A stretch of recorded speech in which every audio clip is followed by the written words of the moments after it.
Piensa en un hombre de 80 años cuyo médico le informa que tiene una enfermedad incurable. Este le dice que su condición irá deteriorándose, de que tendrá más dolores y sufrirá la pérdida gradual de sus funciones corporales.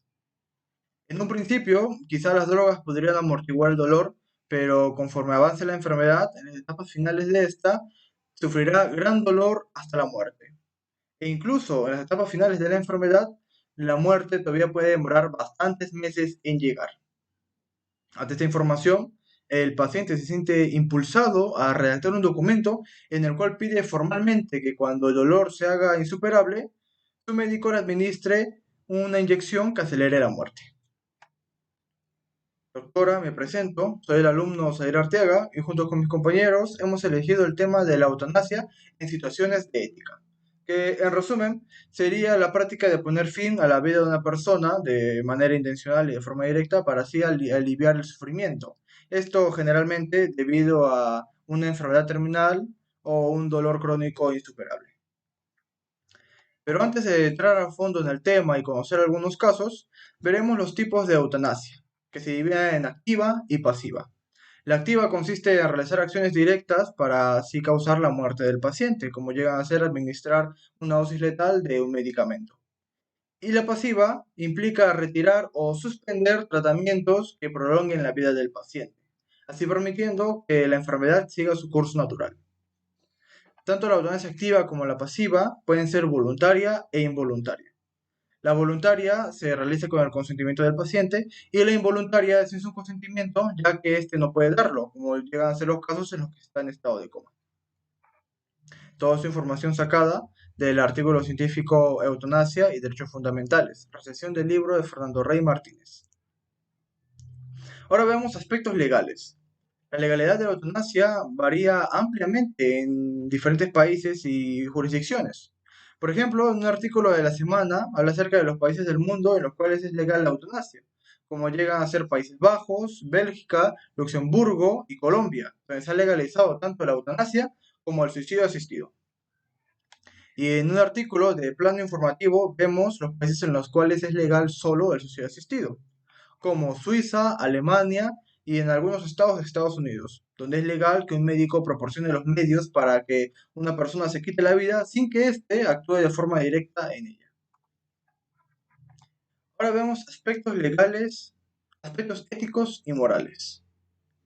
El debate sobre la eutanasia involucra varias perspectivas. Por ejemplo, tenemos unas a favor, unos argumentos que se usan a favor de la eutanasia, como el derecho a morir, donde se argumenta que los individuos deben tener el derecho a decidir sobre su propia vida y muerte, especialmente en casos de sufrimiento extremo. Otro argumento también tenemos la libertad y la autonomía personal, donde se vincula la eutanasia estrechamente con la libertad y la autonomía personal, ya que esta implica la capacidad de una persona de tomar decisiones sobre su propia vida y muerte. También tenemos una muy usada, la cual es el alivio del sufrimiento, donde aquí la eutanasia se considera una forma de aliviar el sufrimiento insoportable de pacientes con enfermedades terminales. Y también el derecho a la dignidad, donde se sostiene que permitir la eutanasia respeta la dignidad de las personas a permitirles morir con dignidad. Ahora veremos argumentos en contra. Uno de ellos es la santidad de la vida, donde los opositores suelen basar sus argumentos en creencias religiosas o filosóficas, donde se considera la vida como algo inviolable. También tenemos uno muy usado en argumentos, las alternativas paliativas, donde aquí se busca mejorar la atención paliativa de los pacientes para que reciban el apoyo necesario para afrontar el sufrimiento sin necesidad de recurrir a la eutanasia. Y también tenemos el abuso y la mala práctica, que es una preocupación constante de las personas que opinan que si se legaliza la eutanasia se podría abusar o se podría usar de mala forma esta. Quizás, por ejemplo, especialmente en pacientes que son ancianos o que tienen alguna discapacidad. Algunas formas de mala práctica serían quizás impulsadas por las presiones familiares, por la falta de consentimiento informado, por las decisiones precipitadas.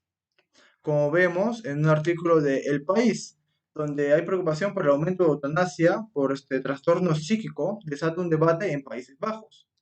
Esto debido a que las muertes asistidas por padecimientos psíquicos, psiquiátricos, fueron 138 en 2023, o sea, un 20% más que el año anterior. Aparte de que por primera vez también se practica la eutanasia a un menor de edad con una enfermedad terminal. Ahora veremos a continuación algunos casos de la eutanasia de mi compañero Franklin. Buenas tardes, doctora, y con los demás. Bueno, yo voy a hablarles sobre dos casos. El caso de Ana Estrada Ugarte y el caso de Paula Díaz de Chile. Caso de Ana Estrada Ugarte, diagnosticada con polimiositis, una enfermedad incurable y degenerativa. Bueno, presentaron una demanda a la Defensoría del Pueblo, promoviendo un proceso de amparo en beneficio de la ciudadana Ana Estrada Ugarte, en contra del Ministerio de Salud, el Seguro Social, el Ministerio de Justicia y Derechos Humanos. Pedían que se declare inaplicable el artículo 112 del Código Penal, que tipifica el homicidio piadoso para el caso de la señora Ana Estrada, diagnosticada con una enfermedad incurable. El 11º Juzgado Constitucional de Lima ha expedido sentencia en el expediente 00573-2020, declarando fundada en parte la demanda de amparo interpuesta a favor de Ana Estrada, para que se respete su decisión de poner fin a su vida a través del procedimiento de la eutanasia. La legalización de la eutanasia en Perú sigue siendo un tema controversial, pero con creciente apoyo. Los principales argumentos a favor, por ejemplo, es respetar la autonomía y dignidad del paciente, evitando prolongar un sufrimiento inhumano, establecer requisitos y precauciones para proteger los derechos del paciente, como verificar su voluntad en pleno uso de facultades, reconocer la eutanasia como un derecho fundamental que prevalece sobre la penalización actual. Sin embargo, también existen posturas éticas y religiosas que se oponen a la eutanasia por considerar que atentan contra una vida enferma. Es indignante para ellos. Bueno, ahora voy a hablarles sobre el caso de Paula Díaz de Chile. Ocurrió en el año 2013, cuando Paula Díaz cursaba el octavo año básico. Es aquí cuando le proponen una, o mejor dicho, le ponen una vacuna según el calendario de inmunización para la DPT, que previene la difteria, tétanos y coqueluches, o tos convulsiva. Es internado en el hospital por coqueluche, pero luego ella comenzó a tener movimientos involuntarios, tanto en la pierna y manos, así dejándola así y sufriendo de intensos dolores. Esto ocurrió el 1 de febrero. Se comparte un video en redes sociales como parte de una campaña en el cual Paula llega a pedir a la presidenta de Chile, Michelle Bachelet en ese momento, suplicando la eutanasia, argumentando que ya no aguantaba los dolores, no podía dormir, ni siquiera podía descansar de la mañana. Su madre, María Cecilia Ahumada, solicitó al Poder Ejecutivo que le ayuden en la búsqueda de un diagnóstico y tratamiento. Y tratamiento. El gobierno respondió que estaban trabajando en la búsqueda del diagnóstico. Respecto a la eutanasia, respondieron con una negatividad. De años sin un diagnóstico concreto y después de pedir durante meses la eutanasia, Paula fallece el 20 de enero del 2019 a los 20 años a causa de un paro cardíaco respiratorio. Este caso originó un proyecto de ley donde discute el Congreso que avanza con el apoyo del Parlamento, pero no desde el Poder Ejecutivo, negándose a la eutanasia. Bueno, ahora voy a dar las consideraciones médicas. Tenemos a cuatro, que son el juramento hipocrático, apoyo al paciente, consentimiento del paciente y los cuidados paliativos. Juramento hipocrático. Tradicionalmente, el juramento que hacen los médicos incluye el compromiso de no causar daño, lo cual entra en conflicto con la idea de administrar la eutanasia. Apoyo al paciente. Proveer apoyo psicológico y emocional al paciente para ayudarlo a enfrentar su situación. Y consentimiento del paciente. Verificar que el paciente sea capaz de tomar decisiones informadas. Y por último tenemos a los cuidados paliativos. La disponibilidad y efectividad de los cuidados paliativos que buscan aliviar el dolor y el sufrimiento sin acelerar la muerte es un factor crucial en el debate. Muchas gracias. Ahora mi compañero va a explicarle el siguiente punto. Bien, buenas tardes. Continuando con la exposición, voy a hablar acerca del marco teórico de los links. Eutanasia y derechos fundamentales. Recensión del libro de Fernando Rey Martínez. Marco teórico. Expuesto 2 puntos. Se habla de que en la eutanasia están comprometidos derechos fundamentales como el derecho a la vida y a la integridad física y moral, los principios de la dignidad humana y el libre desarrollo de la personalidad. Dentro de las diferencias, tenemos en este caso a Rey Martínez, considera diferenciar nítidamente los tipos de eutanasia. Por ejemplo, la eutanasia activa directa y el suicidio asistido, donde muestra su preferencia por el suicidio asistido, ya que parece garantizar mejor la defensa contra cualquier tipo de abuso. Error o presión sobre el paciente que decide suicidarse, aludiendo que es la solución más respetuosa con el texto constitucional. Dentro del marco teórico tenemos los modelos. Tenemos Rey Martínez propone 4 modelos de interpretación constitucional de la eutanasia. Como primer modelo tenemos la eutanasia constitucional prohibida, que es el modelo tradicional. En el segundo modelo, la eutanasia como derecho fundamental, opuesto al modelo anterior. Como tercer modelo tenemos la eutanasia como libertad constitucional legislativamente limitable, considerado como una variante técnicamente más rigurosa que la anterior. Este sostiene que de la Constitución no se deriva un derecho fundamental a terminar con la propia vida de forma activa. En cambio, el legislador penal tendría las puertas abiertas tanto para incriminar la eutanasia activa, así como el control de posibles abusos, como para tanto para incriminar la eutanasia activa.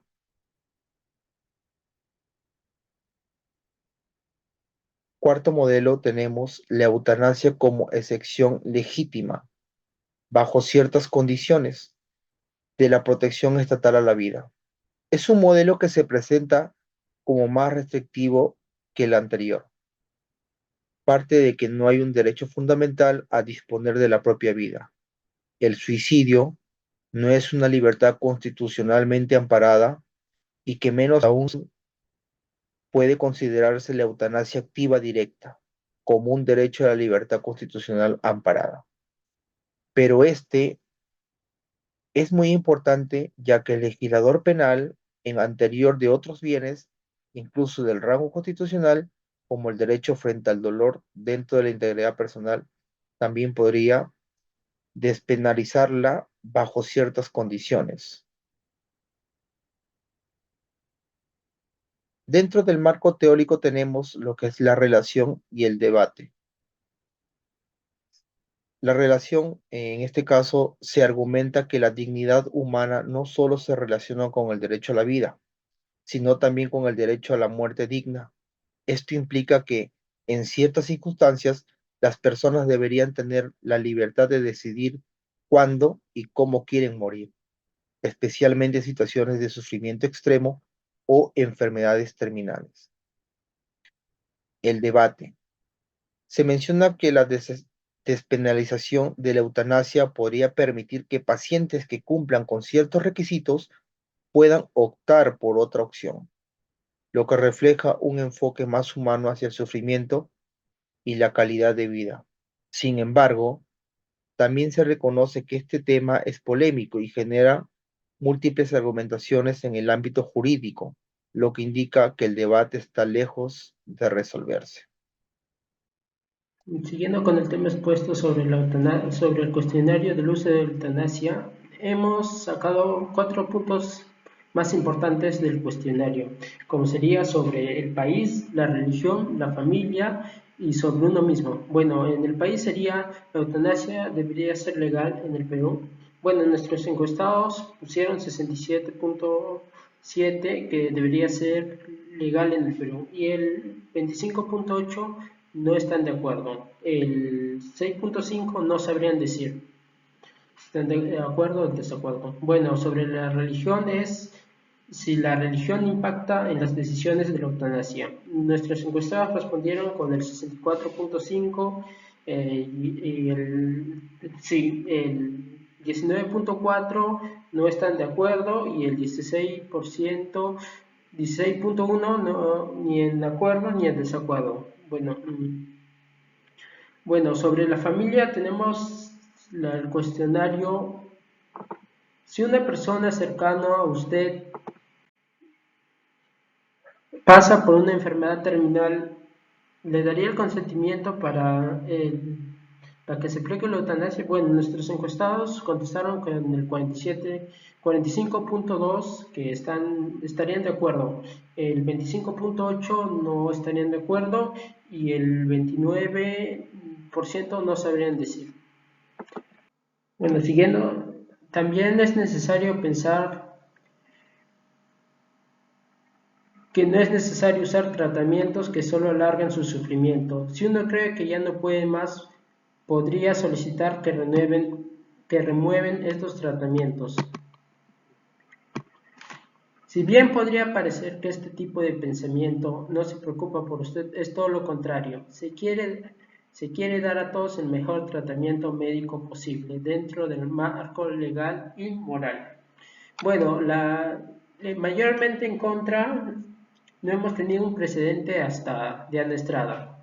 Bueno, como en el cuestionario anterior de las personas de la religión, eh, nosotros mismos cuando nos metemos en una religión tenemos unas leyes que cumplimos, como no matar, y es el matarte o suicidarte.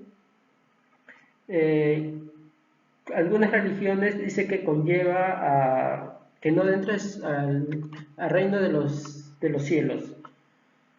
O también podrías, si te has bautizado, el padre te tiene que hacer la unción de los enfermos.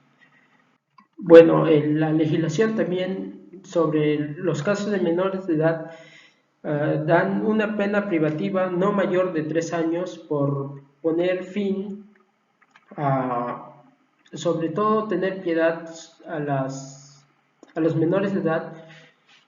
Aunque los autoricen los padres, tiene que ser una batalla legal que se tiene que tomar en cuenta la legislación del Perú, ya que nuestro precedente más cercano es de Ana Estrada, que tuvo una lucha incansable hasta